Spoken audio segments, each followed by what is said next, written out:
Hey everyone! In this video, I'm going to show you how to set a password on your Windows 11 or 10 PC to keep your personal files secure and private. Step 1. Open your account settings. Whether you're on Windows 10 or 11, the process begins in your system settings.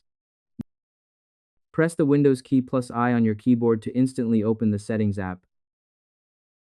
Alternatively, you can click the Start button and select the gear icon. Once the window opens, look for the Accounts section in the navigation menu and click on it. Step 2. Navigate to Sign-in options. This is where Windows stores all your security methods, from fingerprint scanning to traditional passwords. In the Accounts menu, click on Sign-in options. Scroll down to the Ways to Sign In section. You'll see several choices like facial recognition and PIN. Locate password and click on it to expand the menu.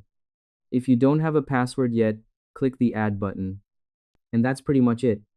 To set a password in 2026, go to Settings, Accounts, Sign-in options. Expand the password section, click Add, and follow the prompts to create your new login credentials.